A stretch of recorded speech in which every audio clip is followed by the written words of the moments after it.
Ceci est un livre audio autogénéré par Google. L'éthique du bien commun en Afrique. Études africaines. Collection dirigée par Denis Prienne et François Manga Akoa. Dernière parution. Xavier Dijon et Marcus Ndongmo. L'éthique du bien commun en Afrique, Regard croisé 2011. Daniel Keuffi, La régulation des marchés financiers dans l'espace OHADA, 2011. Cédric Ondyebauh, Vous avez dit développement, 2010. Mahamadou Zongo, Soudir, Les enjeux autour de la diaspora burkinabé 2010. Jean-Claude Mboli, Origine des langues africaines et c'est d'application de la méthode comparative aux langues africaines anciennes et modernes, 2010. Lambert NICITIRETSE, Charge pastorale du curé et corresponsabilité dans l'Église du Burundi, 2010. Jean-Maurice Noah, Le Makossa. Une musique africaine moderne, 2010. Brice Armand DAVAKAN, Repenser les nations africaines, 2010. René Nguetia Kwasi, Comment développer autrement la Côte d'Ivoire, des suggestions concrètes pour soutenir la dynamique du développement de ce pays, 2010. Jean-Pierre Bodjioka Lilembu, Développement de la radio catholique en rez-de-chaussée, 2010. Auguste Okai, Le droit des parcelles de terrain au Congo. Tome 1, Droit foncier coutumier. Acquisition des parcelles de terrain, 2010. Abdoulaye MFWOU, Migration, dynamique agricole et problèmes fonciers, 2010. Maurice Abadi, Afrique centrale. La colonie du Niger, 2010, reprint de l'édition de 1927. Présentation des auteurs. Xavier Dijon enseigne le droit du travail et le droit naturel aux facultés universitaires Notre-Dame de la Paix à Namur, Belgique. L'éthique générale, la bioéthique et l'enseignement social de l'Église à l'Université catholique d'Afrique centrale de Yaoundé, Cameroun. Sa dernière publication porte sur les droits tournés vers l'homme, Serres, Paris 2009. Adresse xavier.dijon@fundp.ac.be. Elvis Selengabeka est originaire du Congo-Brazzaville. Il enseigne l'exégèse du Nouveau Testament et langue biblique à la faculté de théologie de l'Université catholique d'Afrique centrale, Yaoundé, et à l'école théologique Saint-Cyprien, Yaoundé, dont il assure actuellement la direction. Ses articles abordent diverses questions exégétiques. Son dernier ouvrage porte sur la notion d'intertextualité. En marge des tâches strictement académiques, il se consacre saisonnièrement à l'animation des émissions bibliques sur les radios catholiques des Antilles françaises, notamment en Martinique. Adresse elviselengabeka@yahoo.fr. Théophile Eyada Aïssi, chercheur à l'Université libre de Bruxelles, enseigne les disciplines du management à l'Université catholique d'Afrique centrale, la gestion des entreprises à l'Université de Yaoundé 2 et les théories du management à l'Institut international du Cameroun.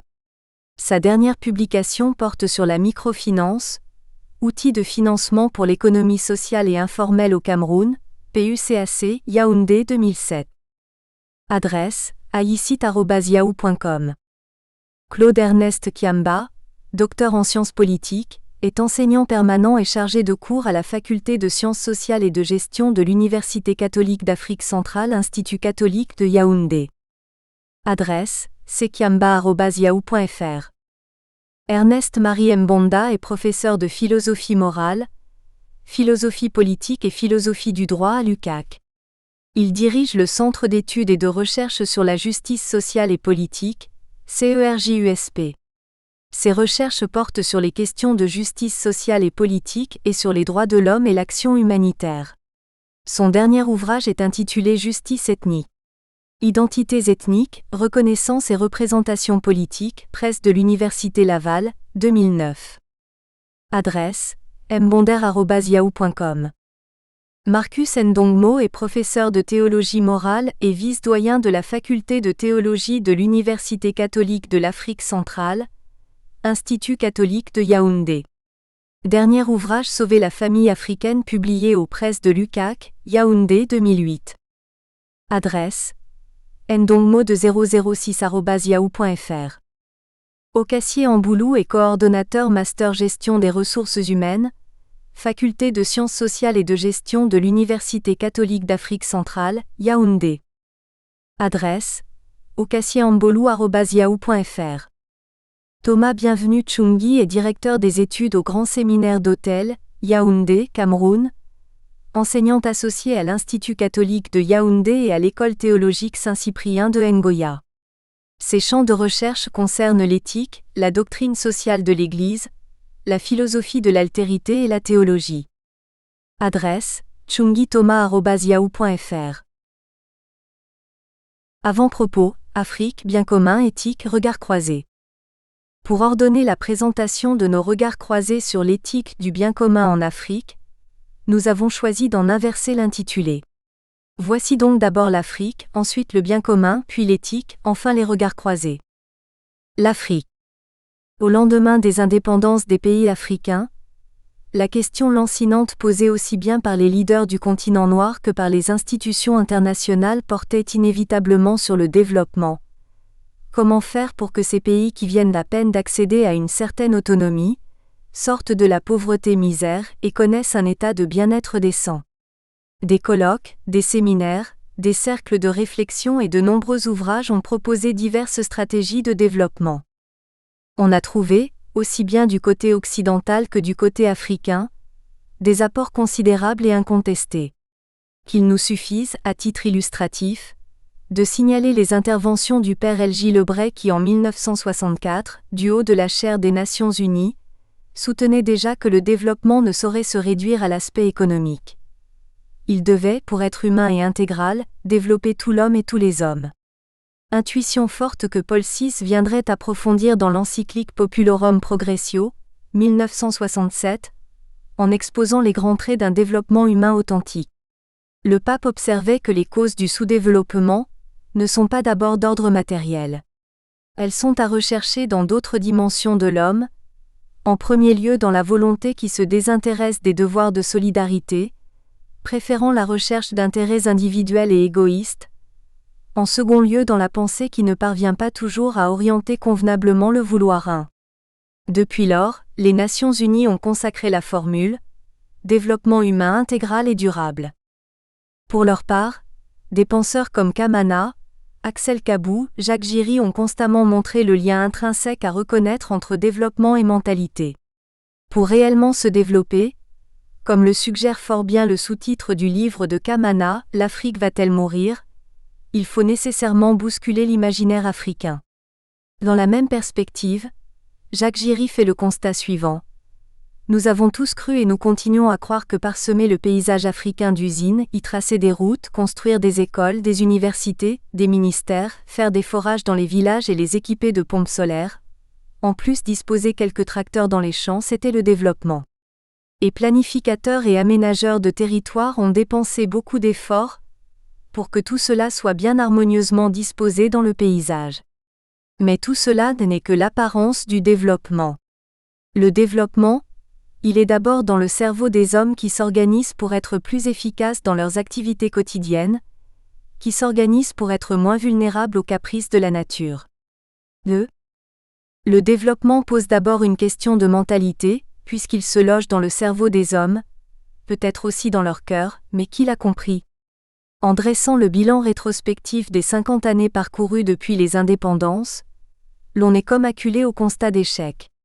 Pour preuve patente, la plupart des gouvernements africains au Cameroun et ailleurs, n'ont pas hésité de nos jours à faire de la lutte contre la pauvreté, ou du moins de sa réduction, le cheval de bataille prioritaire de leur action politique, constatant eux-mêmes par là que leurs populations n'ont cessé de s'enliser dans cette pauvreté-misère.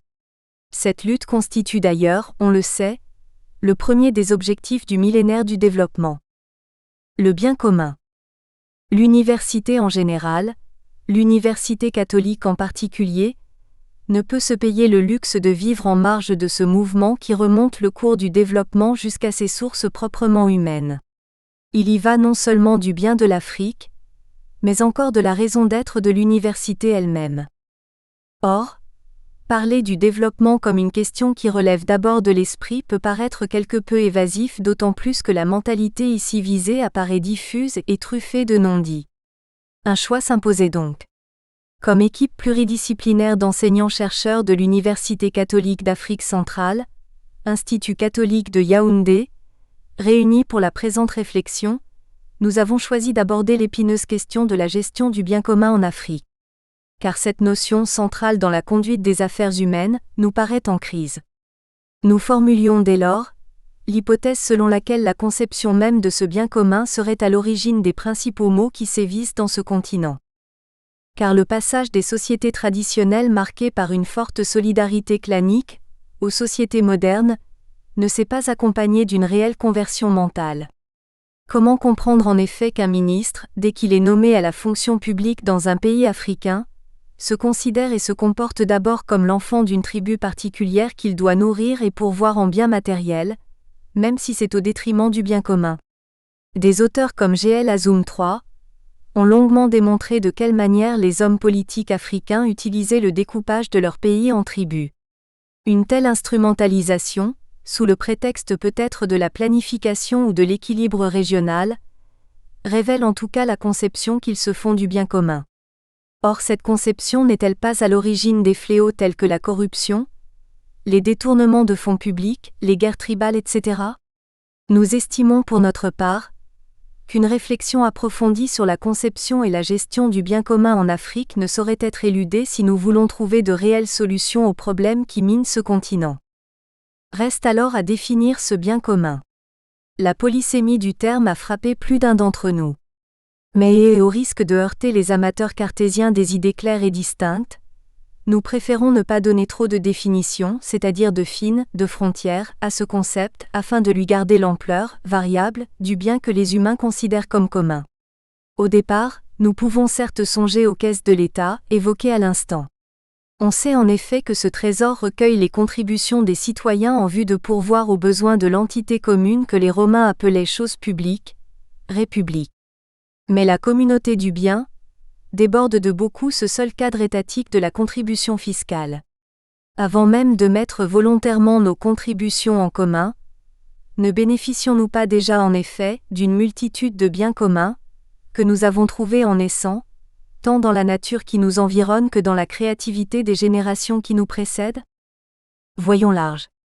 L'air que nous respirons, l'eau que nous buvons, le soleil qui nous éclaire et nous réchauffe ne sont-ils pas d'abord pour nous des biens communs, au sens où ils nous font du bien, et quel bien, sans que pour autant personne ne puisse faire main basse sur eux? Air, eau, soleil, mais qu'en est-il de la terre? Cette dernière question est plus délicate à trancher, à cause des bienfaits de l'appropriation privée, mais plusieurs traditions, nous le verrons dans l'ouvrage, plaident en faveur d'une appropriation commune du sol ou en tout cas pour la destination universelle de ses fruits. Le vaste mouvement écologique, dont l'urgence s'accentue d'année en année, s'oriente d'ailleurs vers la même prise de conscience. Nous n'avons qu'une Terre 4, pollution des mers, réchauffement climatique, déchets nucléaires. Les menaces se multiplient comme pour forcer les humains à comprendre que leur planète elle-même est devenue un bien commun.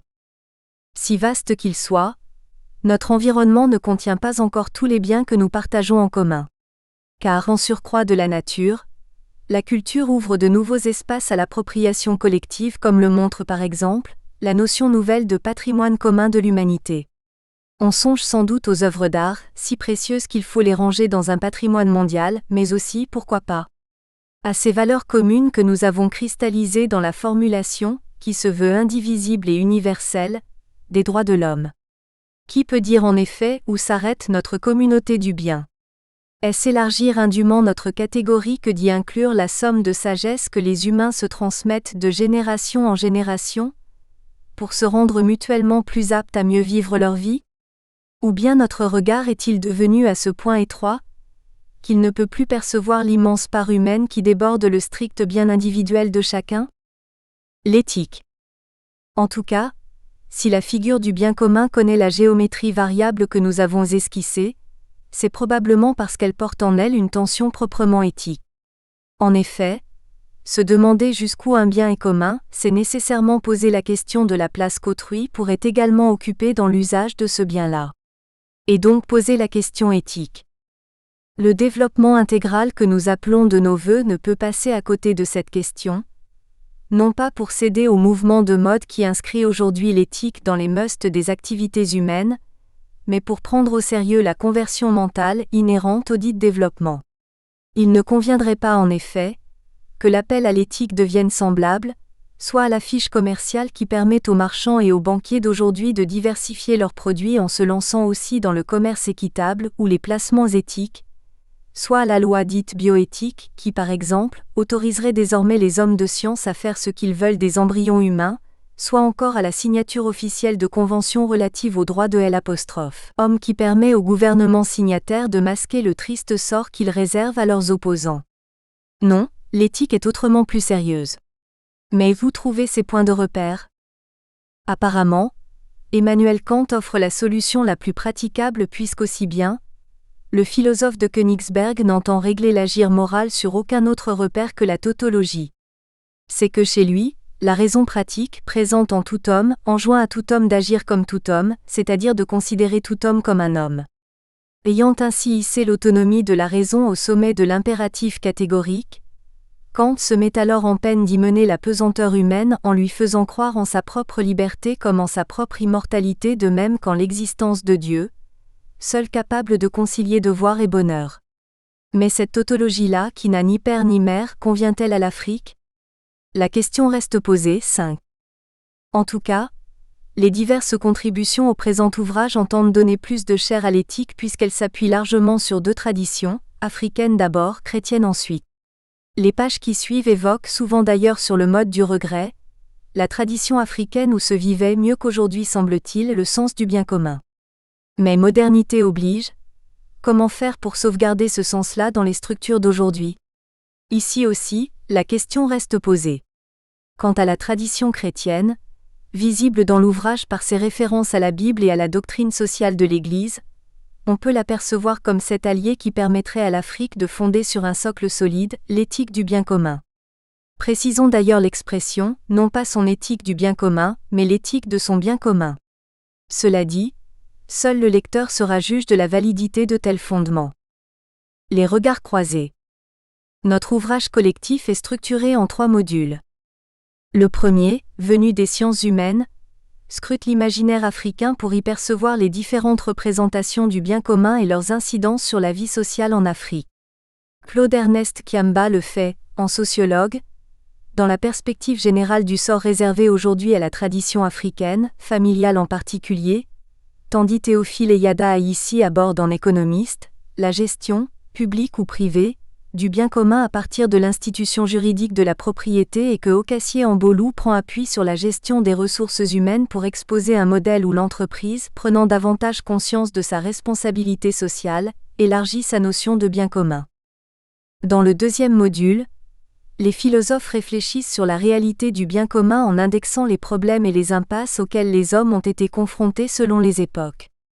Thomas Chungi s'y emploie en comparant de manière générale les mérites respectifs du capitalisme, du collectivisme et du socialisme tanzanien de Julius Nyerere.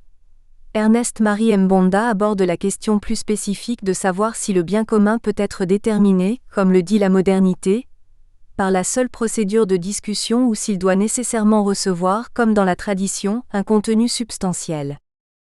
Le troisième module, d'inspiration théologique, fait ressortir sous la plume d'Elvis Selengabeka la tradition des communautés bibliques tant de l'Ancien que du Nouveau Testament sur la constitution du bien commun tandis que Xavier Dijon déploie la vision contemplative d'un tel bien, familial, économique, politique et spirituel, dans la doctrine sociale de l'Église. Enfin, par manière d'envoi, Marcus Ndongmo, passant des considérations précédentes sur l'éthique à l'appel éthique lui-même, invite à une reconceptualisation de la politique en Afrique sous le triple signe du patriotisme, de la subsidiarité et de la solidarité. Famille, sol, entreprise, communauté, Église, État, autant de champs dans lesquels les personnes concernées ont à relever le défi éthique du bien commun. Nous avons voulu les explorer, chacun à partir de nos disciplines respectives, dans l'espace africain. Ces regards croisés portés sur l'éthique du bien commun en Afrique, aideront-ils le lecteur à y voir plus clair lui-même sur une question aussi urgente ? C'est en tout cas notre vœu. Xavier Dijon, Elvis Selengabeka, Théophile Eyada Ayissi, Claude-Ernest Kiamba, Ernest-Marie Mbonda, Marcus Ndongmo, Okassié Ambolou, Thomas Bienvenu Chungi. Sciences politiques. et sciences de gestion. Le bien commun en Afrique, entre tradition et modernité. Claude Ernest Kaïa MBA. Introduction. Autant il peut sembler difficile, de prime abord, de circonscrire la notion de bien commun de manière générale, autant il est intéressant de souligner que décider de mener spécifiquement une recherche scientifique sur le bien commun en Afrique au XXIe siècle n'est pas une entreprise dénuée de sens. Il est justement question dans ce cadre d'essayer de recentrer le débat sur une notion qui depuis les temps anciens a toujours permis de comprendre les modes de vie, la structuration des modes de pensée, d'agir, voire les conditions d'existence de l'homme africain au quotidien. Cette démarche intellectuelle se justifie également par le désir de chercher à démontrer comment la conception du bien commun en Afrique semble être galvaudée, ou comment elle ne cesse de subir une érosion au niveau sémantique au regard de l'évolution actuelle du monde. Le bien commun se situe, désormais, dans l'entre-deux, c'est-à-dire entre un ancien qui a de la peine à disparaître, la tradition, et un nouveau qui tend de plus en plus à s'imposer, la modernité. Cette étude va donc essayer de comprendre cette notion de bien commun en tenant compte de cette complexité. Il s'agit d'abord d'analyser le bien commun dans sa relation avec l'imaginaire africain, Ensuite, l'étude va s'appesantir sur le bien commun en Afrique à l'épreuve de la modernité de 1. Bien commun et imaginaire africain. La manière de concevoir le bien commun en Afrique est différente de celle qui prévaut en Occident à cause de la complexité même des cultures traditionnelles africaines, dont la compréhension nécessite de pénétrer véritablement les réalités de l'intérieur, afin de mieux les saisir extérieurement. Cette particularité tient en fait à la spécificité historique africaine où les formes de sociabilité en appellent à une solidarité mécanique qui considère que ce qui appartient à une personne dans le village, la tribu ou l'ethnie est d'abord la propriété de tous. En Occident, la notion de bien est tellement institutionnalisée qu'il faut toujours savoir distinguer ce qui appartient à tous, le bien public, et ce qui revient à un individu, sa propriété privée. Cette conception des réalités date de l'époque des philosophes comme Hobbes 7, Locke 8, voire Rousseau 9. C'est dire que la notion de bien commun dans le contexte africain ne peut être appréhendée qu'à la condition d'opérer un détour historique sur l'ensemble des manières de voir, de penser et de sentir des peuples qui constituent cette partie du monde. 1.1. La solidarité africaine, une catégorie discursive du bien commun. Le débat sur la solidarité africaine nécessite, de prime abord, de recentrer la réflexion essentiellement sur ce qui fait sens dans la condition de l'homme africain au niveau anthropologique et sociologique. Le problème de la solidarité en soi n'est pas une nouveauté en Afrique, encore moins une sorte de phénomène de mode. Depuis les époques anciennes, le terme de solidarité paraît intimement lié à celui de l'Afrique. On dira même, sans risque d'exagération ou de se tromper, jamais l'un sans l'autre. L'homme africain a encore le sens de la solidarité, et la vie dans les campagnes africaines le démontre bien à travers des dynamiques d'entraide ou des logiques communautaristes qu'on observe çà et là. L'exemple de la constitution des greniers dans les villages pour des besoins de conservation des récoltes communes, ainsi que l'organisation des manifestations autour d'un mariage, d'une naissance ou d'un deuil, traduisent bien cette solidarité. L'historien Edward Shorter 11 décrit l'état d'esprit communautaire en Afrique en insistant sur le fait que les membres d'une famille traditionnelle sont toujours prêts à mettre de côté leurs ambitions personnelles au profit de la communauté, nonobstant l'impact du modernisme et les difficultés économiques auxquelles ils sont souvent confrontés. Généralement, en Afrique, la subordination du projet individuel au projet collectif forme le socle de la vie en communauté et le pilier de la cohésion sociale. Les acquis du clan constituent l'ensemble des éléments de ce bien commun que chacun des membres cherche toujours à préserver. Ils comprennent essentiellement le patrimoine clanique, les brousses, les forêts, les champs, les bétails, les rivières, les unions matrimoniales, les vieux, les jeunes voire les enfants à éduquer. C'est dans cette vision particulièrement communautariste des choses que la responsabilité personnelle de chaque élément constitutif de la société se transforme en responsabilité collective, et trouve tout son sens. Il est inadmissible de penser un seul instant à l'aliénation totale de l'individu par la communauté. Il se noue au contraire, entre les deux une interconnexion dynamique et significative, qui n'est guère comparable à un simple sentiment d'appartenance à un même lignage, débouchant sur une sorte d'entraide désintéressée. La solidarité qui consacre ce lien fort et le manifeste doit être appréhendée comme un système d'action global, permettant aux composantes d'un même clan de se déterminer mutuellement. Ainsi, considérée comme telle, la solidarité peut se concevoir comme une carte d'identité permettant aux membres d'une famille, d'un clan ou d'une tribu de se reconnaître mutuellement. La solidarité peut, dans cette perspective, s'entendre aussi comme ce large réseau dynamique d'interrelations ou d'interdépendance mutuelle qui favorise la cohésion sociale au sein d'un clan, d'une tribu, d'une ethnie ou d'une famille. Elle est le soubassement sur lequel se construit la famille composée des individus issus d'un ancêtre commun et unis entre eux par un double lien. Un premier lien que l'on peut qualifier de naturel, la consanguinité ou les logiques de la parentèle, et un second qui est un fait de la culture, les unions matrimoniales interclaniques ou tribales, etc. Cette philosophie de la vie, intimement liée à la vision africaine des choses, détermine justement le lien vital et dynamique qui structure le vivre ensemble entre les humains, entre l'individu et la société globale, entre les vivants et les morts, etc. Cet élan de solidarité qui s'exprime au quotidien à travers les manières d'agir et de faire de l'homme africain instaure au sein de la société un système de valeurs fondé sur l'obligation, non seulement de veiller au respect de l'héritage légué par les ancêtres, mais également sur la nécessité de rendre des comptes à la société globale à travers la dynamique de l'entraide directe ou indirecte aux autres membres de la famille dans des moments de maladie, de deuil ou de joie, une naissance, un mariage. Tout ceci est le témoignage d'une vie vécue ensemble, et qui ne peut être pleinement accomplie que lorsque le bien individuel trouve sa source et son achèvement dans le bien collectif. On est dans un système d'action globale où le je et le tu trouvent leur sens véritable dans une sorte d'intersubjectivité communicationnelle 14, donc dans un nous. La survie du groupe et son dynamisme dépendent ainsi de la capacité de ses membres à s'inscrire dans une logique qui, à chaque instant, promeut et fait valoir l'intérêt collectif. Il se dessine ici une autre vision de la vie qui, au lieu d'être fixiste, est plutôt vitale et dynamique. À tel point que lorsqu'un membre du groupe est attaqué, la parenté tout entière se sent menacée. 1.2.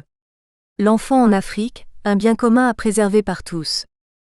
Parler de l'enfant comme d'un bien commun en Afrique, c'est considérer que celui-ci n'est la propriété de ses parents que lorsqu'il se retrouve encore dans le ventre de sa mère. Une fois qu'il est né, il appartient à toute la communauté, au clan et tout le village célèbre avec joie sa venue au monde. L'enfant en Afrique est aussi un porte-bonheur pour la famille, au sens de la famille élargie parce qu'il constitue une main-d'œuvre essentielle pour l'économie familiale une fois devenu adolescent ou adulte comme le démontre Aderanti Adepoju. Quand les enfants grandissent, ils suivent leurs parents à la ferme, aident à la cuisine, puisent l'eau au ruisseau et accomplissent bien d'autres tâches, ce qui permet aux parents de se concentrer sur d'autres activités. Ils sèment, moissonnent et transportent également de petites quantités de produits de la ferme, comme ils ont la responsabilité générale de transporter le bois de chauffage et l'eau à la maison le soir venu.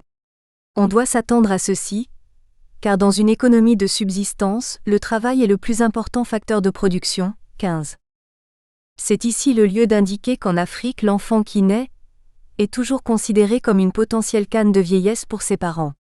La famille, le village ou le clan le nourrissent, le soignent, le protègent, l'entourent de beaucoup d'affection et l'éduquent jusqu'à ce qu'il grandisse normalement.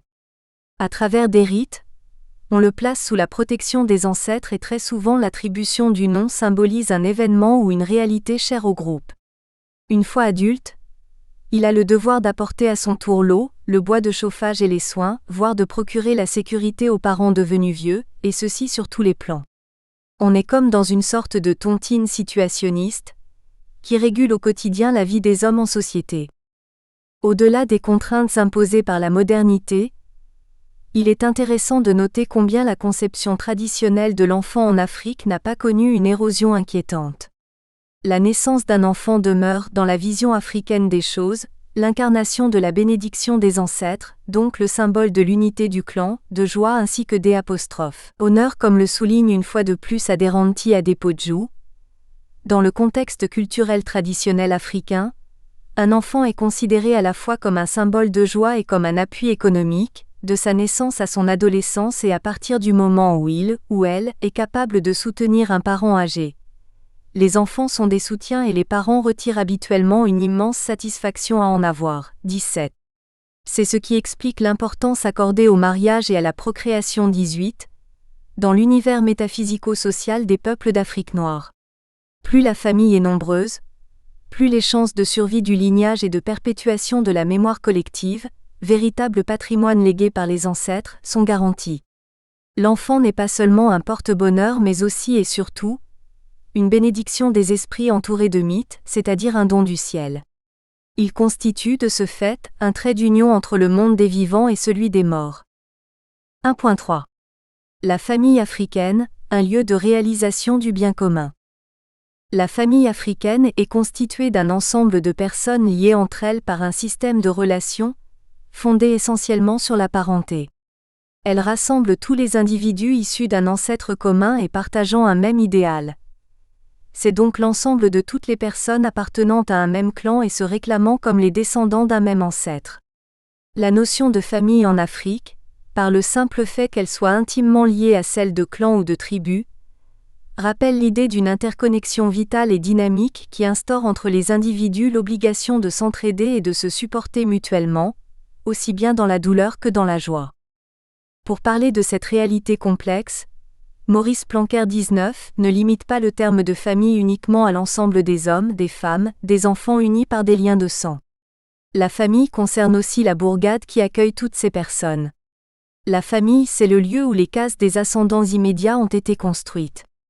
Cet auteur ajoute également à cette définition de la famille d'autres réalités telles que les brousses et les forêts où s'établissent les cultures, les palmiers à huile, les raffias et bien d'autres arbres plantés par les ancêtres, les bois où l'on tend les pièges, la rivière où l'on se baigne, où l'on prend des poissons, où les femmes puisent l'eau.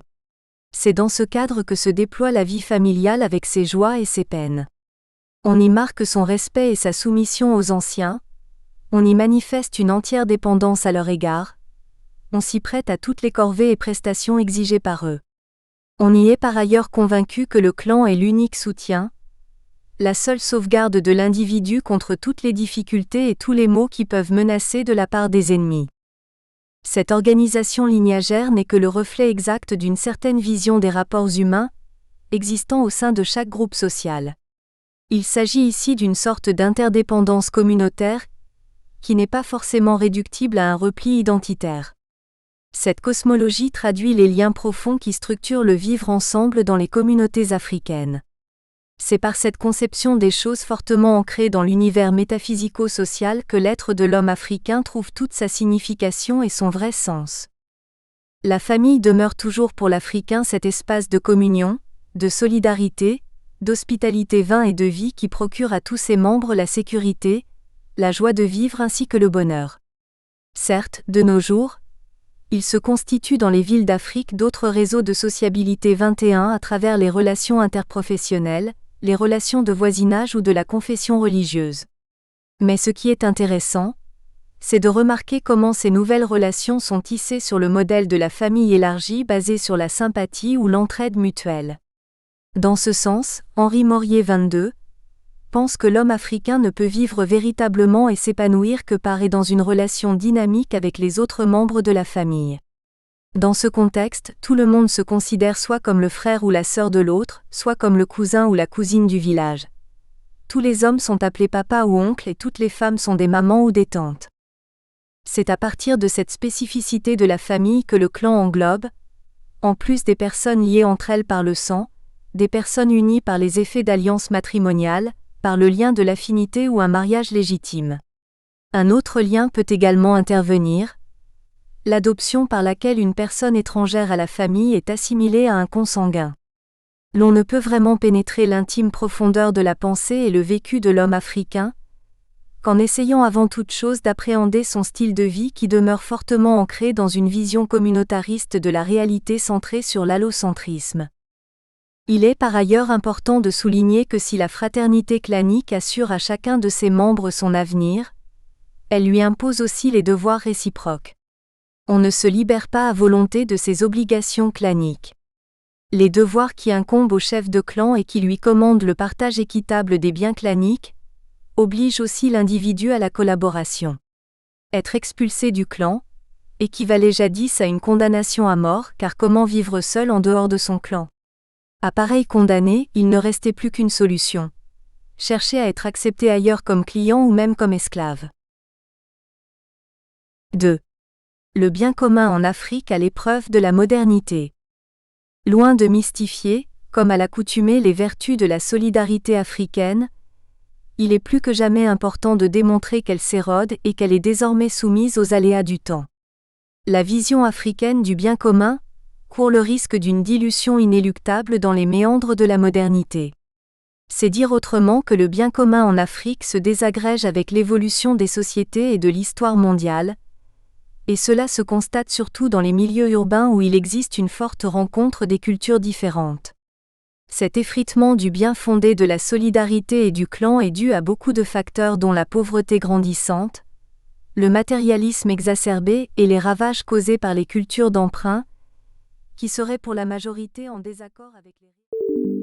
Nous espérons que vous avez apprécié cet aperçu.